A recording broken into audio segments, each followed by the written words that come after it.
And in a way, I'm finding it much more interesting to remain spiritually conscious in the 80s and finding that like we're much closer to facing in the daily news the issue of our potential death.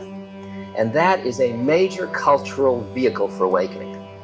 The confrontation with death is one of the, as Castaneda says, keeping death on your left shoulder. It is the vehicle that helps you awaken the most. And that's what we're confronted with much more now. So it seems like optimum time for spiritual growth to me.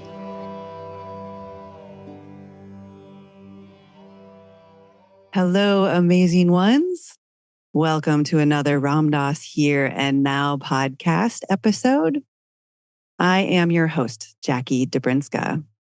And each one of you are the Ram Dass Satsang, this community of individuals from around the world who have an inclination towards expanding consciousness and the different planes of consciousness and love and service and so much more. Thank you for tuning in. This is episode 233, The Optimum Time for Spiritual Growth. I love that title. When I hear it, I wonder, isn't every time the optimal time for spiritual growth? The be here now. But it reminded me also of this talk I went to recently where I heard the person talk about the three yugas, or the four yugas, these epochs of time described in yoga philosophy, with this notion that right now we're in the Kali Yuga, which is the most challenging time because it's the most tamasic, it's the most dense. It's where our true self is most concealed, lots of concealment. But it also is, they say, the time that we have the biggest opportunity for spiritual growth. But this person had a little bit of a different theory that I want to share. And it was that all the yugas exist at the same time. We just can jump between them. And so that part of what we need to do in this time when we're feeling the darkness and the disconnect from our true essence is to actually vision a time of peace and interconnectedness and harmony. Because if you're a mountain biker or a paddler or probably 1,001 other things, you know that what you look at is what you hit.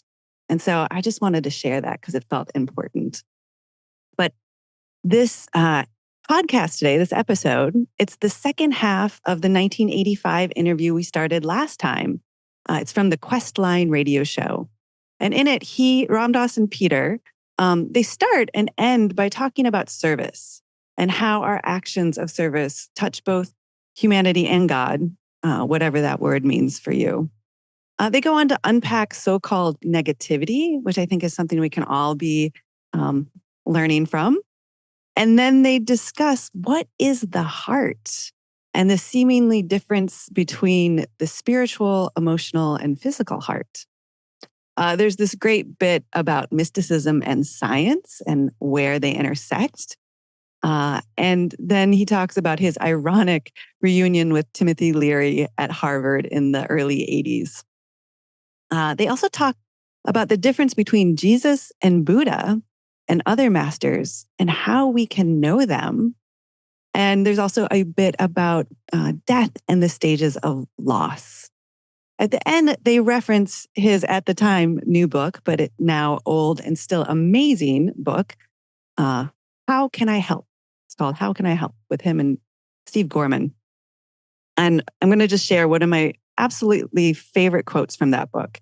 It's one I try to live by. And it's, I work to end suffering without attachment to whether suffering ends. I'll read it one more time. I work to end suffering without attachment to whether suffering ends. This book has so many gems like that. It's a great one to check out, especially if you're in the helping field. And you can find it at our shop, which is shop.ramdass.org. And speaking of helping, the last few weeks, the country has witnessed the devastating fires in Maui. And we have gotten many calls and emails asking, is Ram Dass's house okay? And it is. We also have been getting a lot of inquiries about how can I help? So if you would like to donate, please go to hawaiicommunityfoundation.org/Maui-strong. I'll read that again. hawaiicommunityfoundation.org/Maui-strong. But also remember, There's hundreds of fires that have been burning in Canada over the summer. And if I have this right, I think it's 13 million hectares have burned, which I want to say is almost 3 times as many acres. So you can help Canada by donating to the Canadian Red Cross. Also, if you wanted to talk about helping more, what's yours to do, adding to the well of compassion in the world, please come to our next Soul Pod virtual meetup. It's where we build community, continue this legacy of Ram Dass, and discuss great talks like this one. We host them every 2 weeks. Plus, we also have a lot of affinity groups and specialty groups that you can sign up for. So to find out more, just go to ramdass.org/fellowship. Again, that's ramdass.org/fellowship to sign up.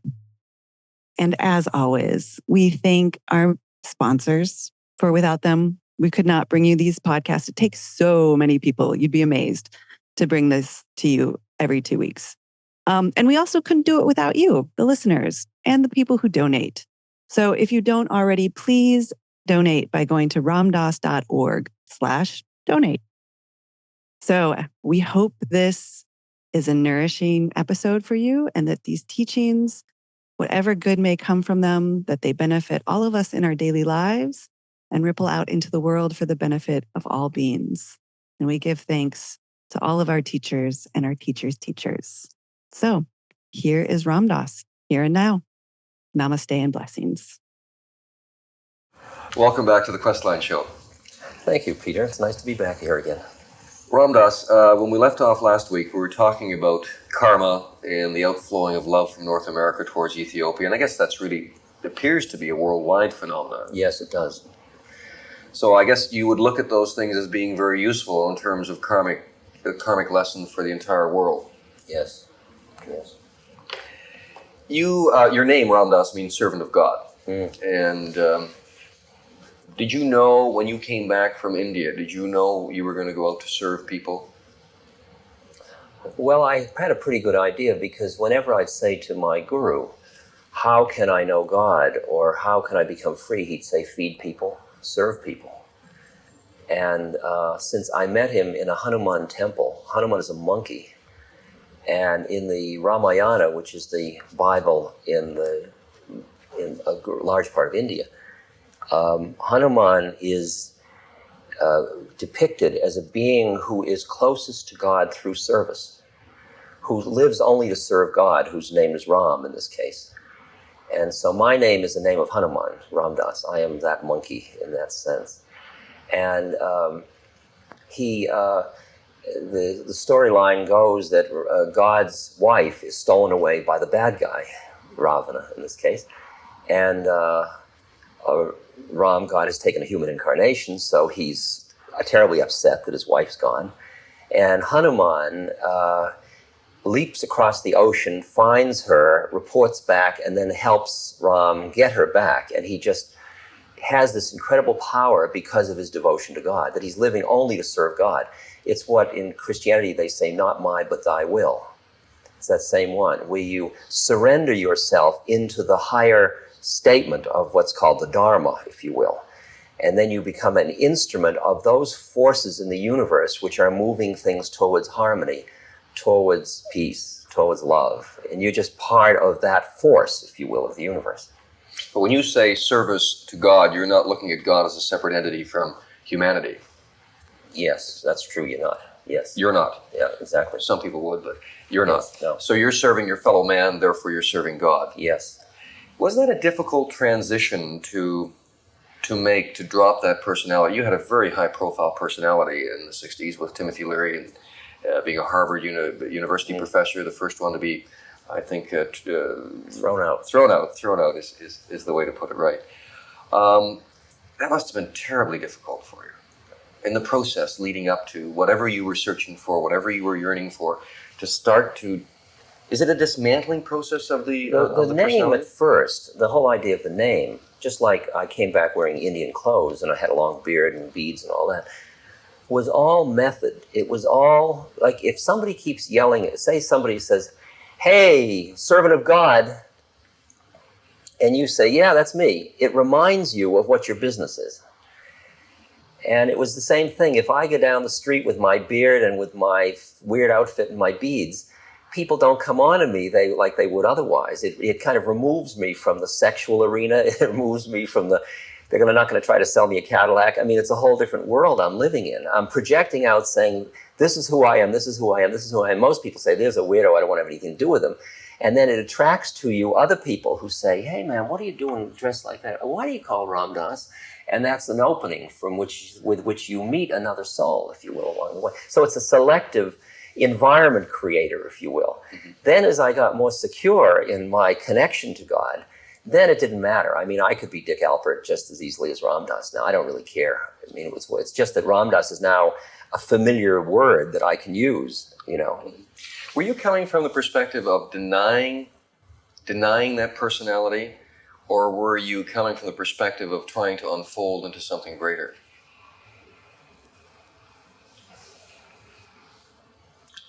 I think initially it was a combination of both.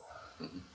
I mean, I'd like to say it was all expanding into something greater, but the fact is that Richard Alpert in those days had a lot of inadequacy, a lot of feeling of achievement, frustration, and motivation, a lot of really kind of neurotic patterns that weren't that appealing to me. I would have been very happy to get rid of it. But then I realized that wasn't really what the game was. It wasn't to get rid of a part of myself. It was to honor it and allow it and integrate that with the rest of me, with the new thing that was emerging. And that new thing that was emerging becomes greater. Yeah. Is that really what it happens? Includes the other one. It includes the other one. Do you find yourself shifting back into that lower self from time to time? Hardly ever. And when I do, it's the vibration shift is so noticeable to me. It's like diving from air into water or something like that. Suddenly it's like you're swimming through molasses or something like that, and you think, what am I doing here? And then you just come up for air again. So in other words, the only thing that'll get me down in there is my desire system. I mean, if somebody walks by that is sexually attractive, and that pulls me into that realm of I want or I desire or something like that, I'll feel a shift in consciousness. And from the past, I know that isn't the realm where happiness lies. That might be the realm where pleasure lies, momentary pleasure. But I'm really committed now. I really see that I would like freedom and love and joy and peace, and qualities that are not necessarily instant pleasure. As you go down this path of awakening towards enlightenment, does it affect your diet? Do you sit down and say, well, now I must be a vegetarian to further myself down this path? I don't think there are rules to the game. I mean, when I look at the people who have been very high beings in different traditions, they've eaten everything from air to meat. So I don't know that there's any simple rule. I think there are methods that involve dietary processes. Mm-hmm. If you're going to work with energies like Kundalini yoga or things like that, you've got to be very careful of your diet, because the vibratory quality of the food you eat will affect the nature of the body as a vehicle for manipulating these energies. And if you're going to work with, say, pranayama, which is breath control, you damn well had better have a clear dietary control.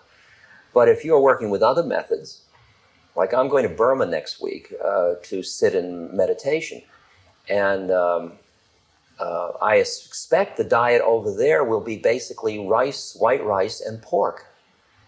Now, I haven't eaten that diet for 15, 20 years, and it's not my diet of choice, but I'm not going to reject it because of the diet.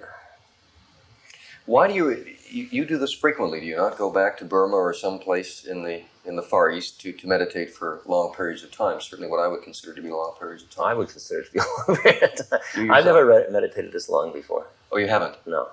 And not in one swell foop. One of the previous times that we spoke, you indicated you'd start sometimes at 3 in the morning through 11 at night? This next 3 months, I will be sitting from 3 in the morning till 11 at night every day. Every day? Yeah, you sit for about an hour, then you walk for about 20 minutes in a walking meditation formal, then sit, then walk, then sit, then walk.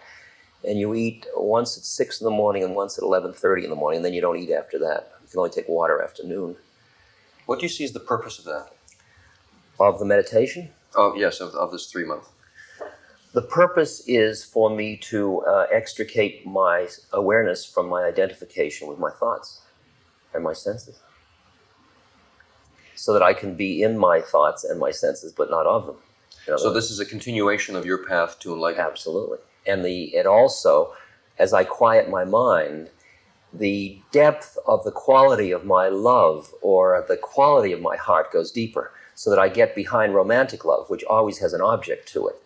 So that I go from loving something to being in the state of love, which is a whole different quality of love. Okay. This goes from romantic love to conscious love.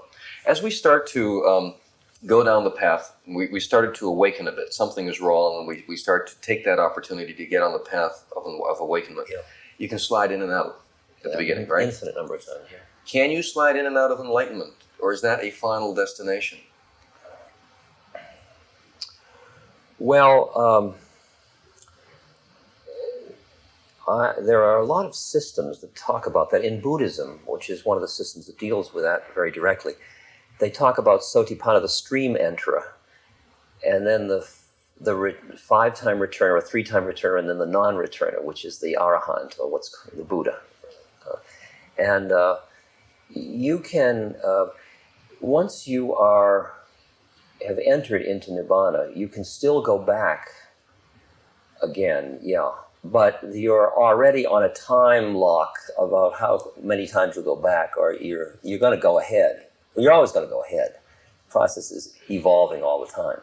But yet, yes, you can go back. Just to clarify, nirvana then it does not come with death. You can experience nirvana in this physical incarnation. It is psychological death, but it's not physical death. Okay. Ramdas, can we get into meditation as a vehicle towards enlightenment? It boggles my mind when I sit here and listen to you talk about going for 3 months to meditate. Because most of us don't have that opportunity. I mean, we have responsibilities, family, kids, got to make a paycheck. How can we get there? How can we use meditation? Is that the vehicle to use to get to enlightenment? I think there are many, many stages of meditative practice. And I think if you just sit down for 20 minutes a day and do some technique that allow you to quiet your mind, you start to get a payoff. And then that leads to the next thing, and then you'll want to maybe do a weekend workshop sometime, or a 5-day or a 10-day retreat or something like that. But even the 20 minutes will give you will start to give you perspective about the rest of your life. When I'm on that path to awakening, do I then start to see people, myself and other people, can I see them beyond their human incarnation? Yeah, exactly. As you see yourself beyond, you'll see them beyond. If you don't see yourself beyond, if you're attached to your desires, you will only see them in relation to your desires. And I'll always be trying to structure things around to gratify your desires. The minute you are not standing in your desires, it's like the statement, the truth waits for eyes unclouded by longing. When you don't have the yearnings that distort your perception, because any yearning you identify with immediately selects what you see in the world in terms of whether it'll satisfy that or not.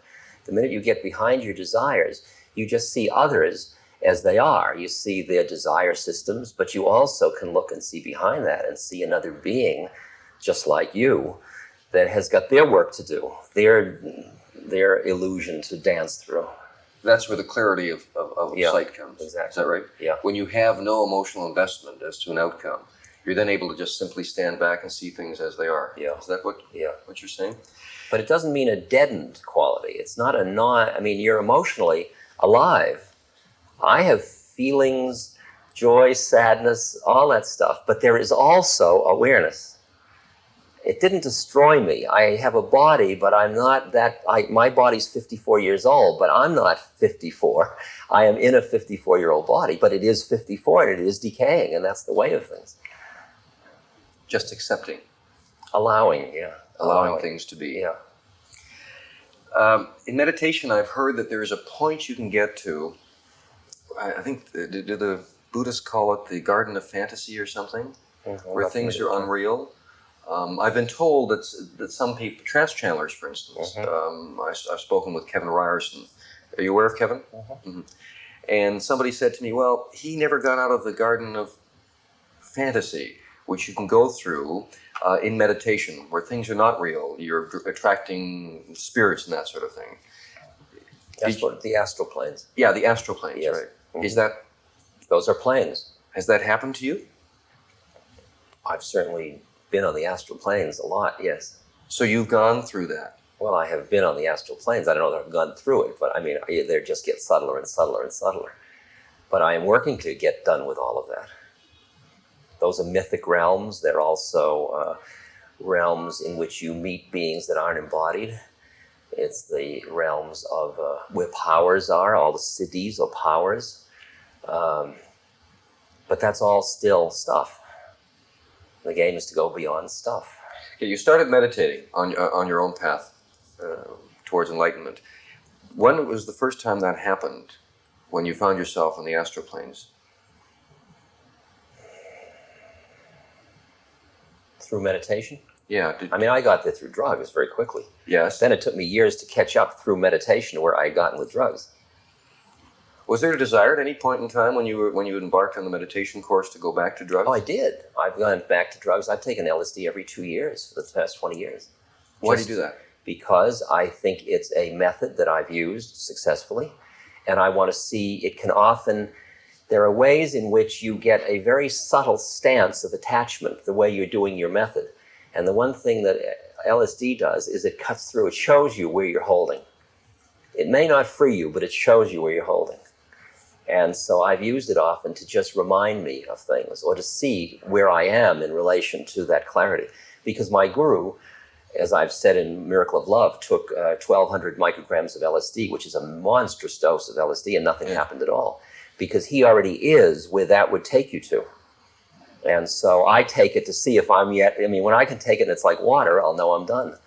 Well, that's interesting. Going back to that, when you gave your guru the 1,200, what was 1,200 what? Micrograms. Micrograms.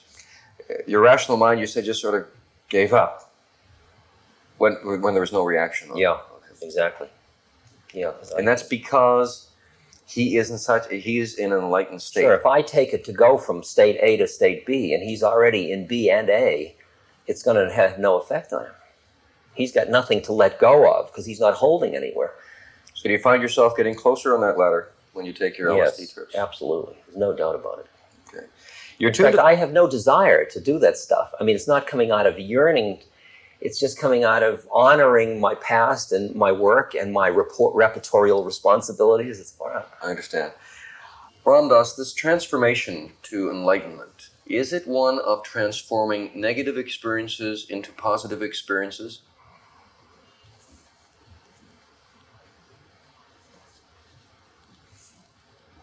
It is seeing that all experiences are vehicles for awakening. They're all useful, positive and negative. It doesn't make, in that sense, it makes negative positive because it makes everything positive and that it all can bring you to God. It all can free you. So you don't see things in terms of good or bad? I certainly can see the realm of good and bad, but I see behind that too. And behind that, it's a learning opportunity. Exactly. Okay. If we do not react to people that extend negativity towards us, and I gather enlightenment would be something like that, not reacting towards any negativity that's flowing into you, or not buying into an external situation or person. Inwardly, yes. Yeah. Externally, you might say, stop. You would still react. That's what I'm getting at. Yeah. Reaction and action are different. You wouldn't react, but you might act. You might act because, I mean, I study Aikido, for example, or I've studied a little bit of it, and I might act in order to keep another person from hurting another person, or from hurting themselves, or from hurting me. But I'm doing it out of a quietness of being, not out of fear, not out of reactivity, but out of it's an appropriate action to stop that behavior. Okay, well, what's the difference then? I react, but I am totally that emotion of reacting. Yeah. Okay. And you're saying that in terms of the path towards enlightenment, you are really separated. You are acting, but you're not consumed by that action. Exactly. There's still the observer there. As the Bhagavad Gita says, you do not identify with being the actor. Although action happens. It's the same way as I said before about your heart beating. It's beating, but you're not beating your heart. Mm-hmm. And the action happens because it's appropriate, but it's not reactive in your part because you're very quiet. You're not caught. You didn't get caught in the person. If they say, you're a jackass, or you're a fool, or they swear at you, mm-hmm. Instead of you buying their mind, you see what their mind is caught in. Your heart doesn't close towards them, but then you do whatever you must do to protect them and you and everybody else from the effects of their actions. What is the, either in one of Stephen Levine's books, I think you wrote the preface to it, and you said, something I'm paraphrasing, but basically to read it or listen to it with your heart and not your intellectual mind. Can you differentiate what is the heart? For someone, semantic problem. Right. For most people, the heart either means something which can be transplanted. I mean, it's either a biochemical, an organ of the body, or else they're dealing with emotionality. But the heart, in spiritual terms, has a deeper level to it also, which is in a way the repository of the soul, or of the intuitive awareness, or of the higher consciousness, higher self, if you want to call it.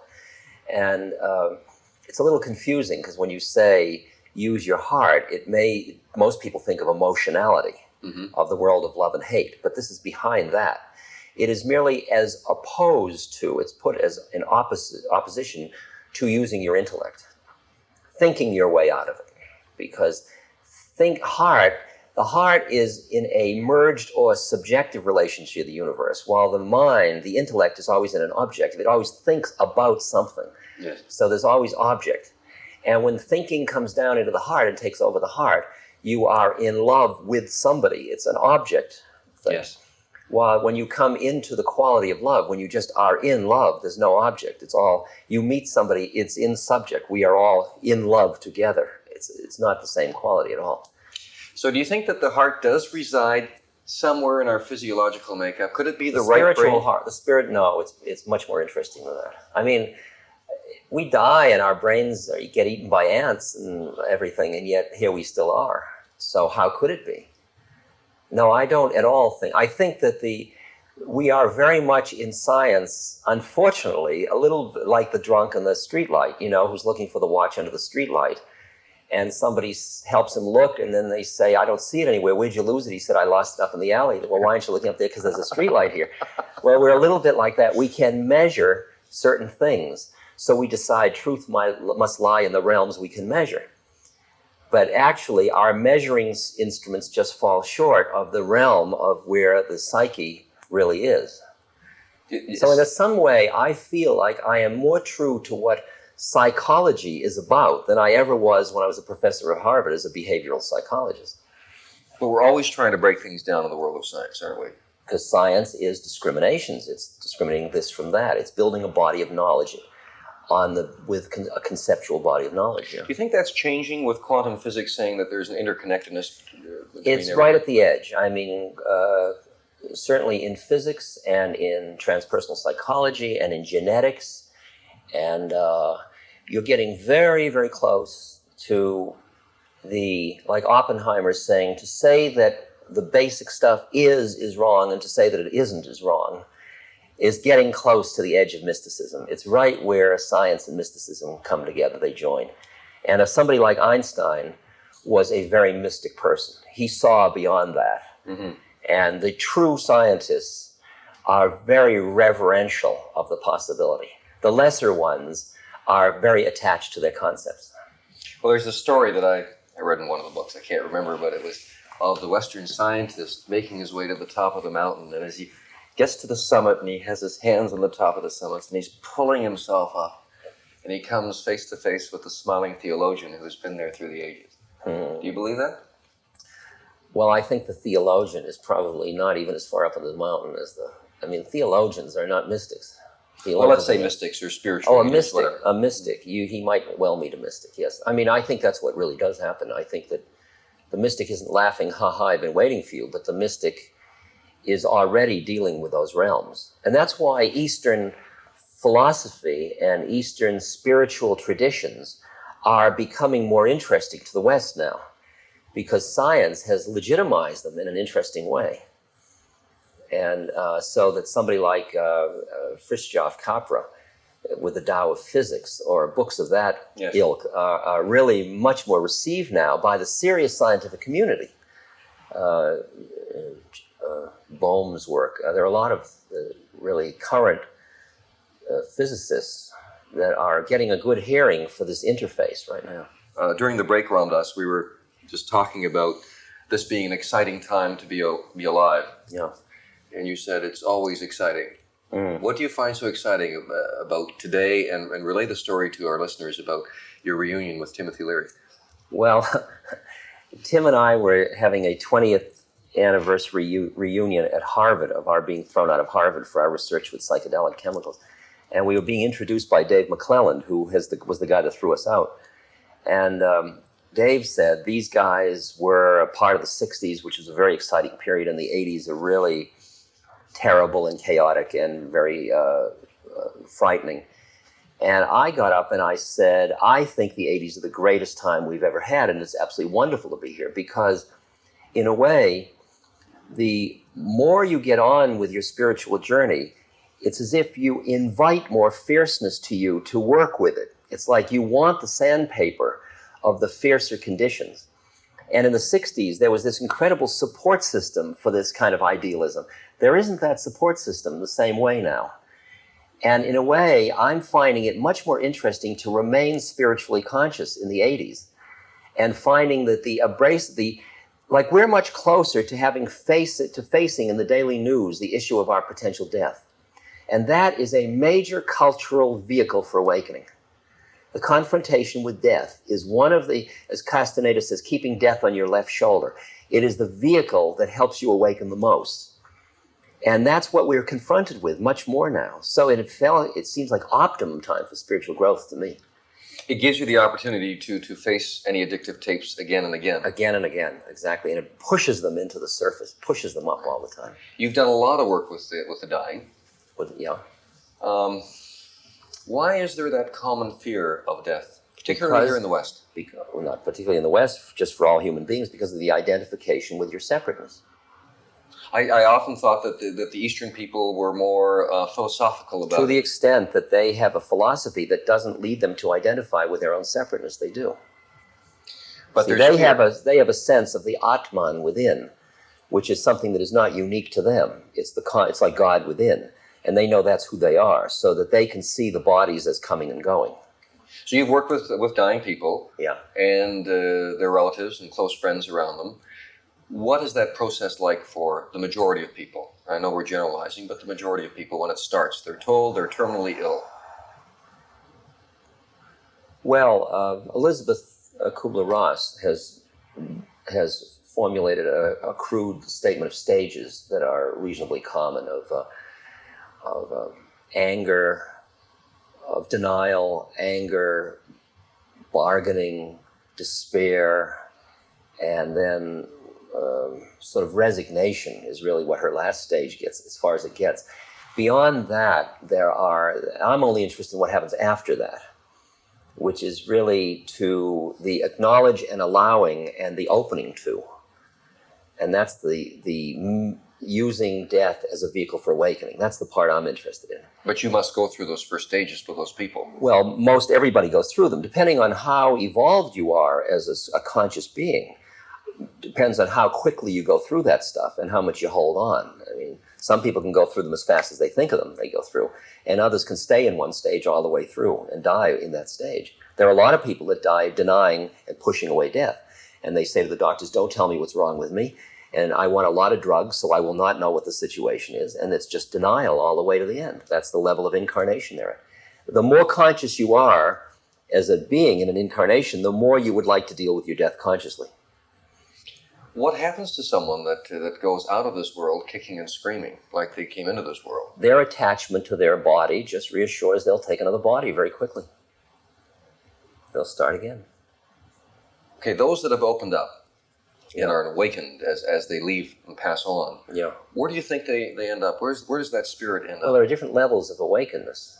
I mean, you can awaken out of identifying with your physical body, but you might still be identified with your soul. And that has more training to go through. There are a lot of other planes besides this one. This is just one of the minor planes, I suspect. Then there are beings who are done, really, like a Buddha. And when somebody said to the Buddha, "Where will you go when you die?" He said, "Where does the fire go when the fuel's used up?" Is that where this interpretation comes in of nothingness? Yeah. Which frightens the hell out of people. I understand. Who are really attached. It means nothing in form, but it doesn't mean nothing. A master, can we call Jesus a master? Because look at, where did the fire go? See, it just got transformed back into something else. Mm-hmm. It didn't go nowhere, this conservation of whatever you want to call it, of energy. Yeah, but when you're coming from the physical existence... Yeah, from being a log, it's going to hard when you think the log's going to go. Sure. Yeah, that's all I am. If you've identified with your body, you're going to suffer. And death is going to be the biggest suffer and the biggest scary one of all. And for a materialistic society, where you can't take it with you, it scares the hell out of you. What's scary, yeah. Jesus was a master. Buddha was a master. Mm. They were different kinds of masters, though, by the way. How would you differentiate them? Well, I think Buddha was a being who took a birth and worked on himself to get to his final statement. I think Jesus was born fully aware, really. I mean, I think the statement Jesus is the Son of God means that it is a conscious entity that takes an incarnation to serve. It's an avataric form they talk about in Hinduism. Well, that's what I was going to ask you. So somebody like Buddha now, if he came back, that would be a conscious decision to reincarnate. Yes, exactly. That's what's called the bodhisattva. And Jesus, you're saying, was that. Was. Yeah. And he came down to help us. Yeah. To start to see. Yeah, they all help us. They're incredible grace for us. What other masters have there been in history? Well, I think every tradition has had its masters. In Hinduism, which I know most comfortably, there's Ramakrishna, Sai Baba, my guru, I feel, was such a being. Nityananda, Guru Nanak and the Sikhs, Muhammad, for the Islamic community. I think probably Moses was a pretty conscious being. Solomon. I think that a lot of them, you don't really know how far out they were, historical ones, because the people who reported on them weren't that conscious. The problem is that you got to read between the lines in holy books to figure out who you're dealing with, because the person that's reporting is only seeing their own desires projected outward.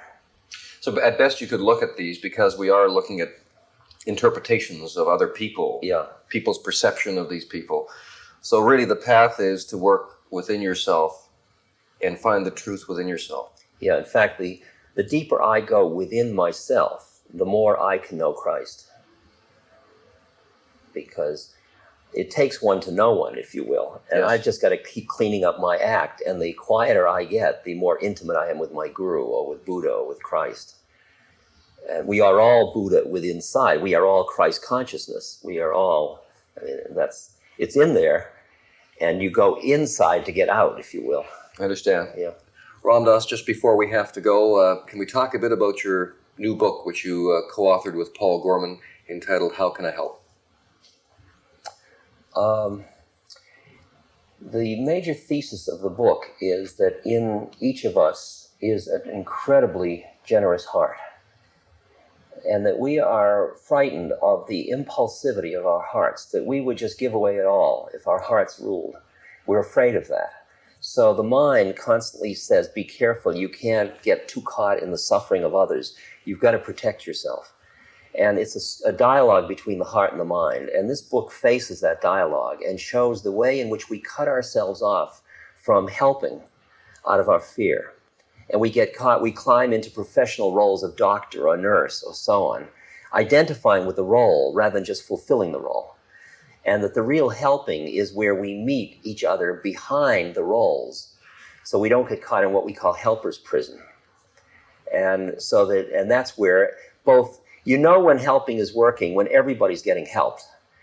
When you're doing something for somebody else and the doing of it is helping you and them at the same moment.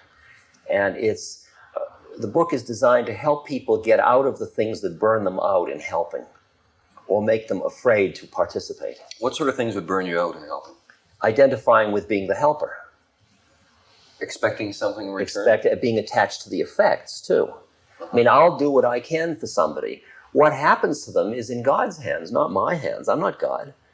I mean, as the doer, I will do what I am, but I'm not. I will do what I can do for them. And then what happens is what must happen. I'm not trying to manipulate the universe. I'm just trying to play my part. If you were a medical doctor, you're trying to save somebody's life, and that person You do died. what you can, and then they either live or die. And the living or dying is not in your hands. And the burnout comes from the attachment to the fruits of the action. It doesn't make you a better doctor to be attached to the fruits of the action. That's the fallacy, I'm thinking. The book is entitled How Can I Help? It'll be available at the Phoenix Metaphysical Bookstore as well as the Banyan Bookstore in Vancouver and possibly some other outlets. Ram Dass, thank you very much. Peter, it's a delight to work with you. It really is. Well, listen, it's been most enjoyable, and I hope we can do it again. I hope so, too. Thank you. This podcast is brought to you by the Love Serve Remember Foundation and ramdas.org. We appreciate you listening, and we appreciate all the support that you've given us. Please continue that support and donate at ramdas.org. We can then continue to share what Ram Dass has been sharing for all of these years. Thank you.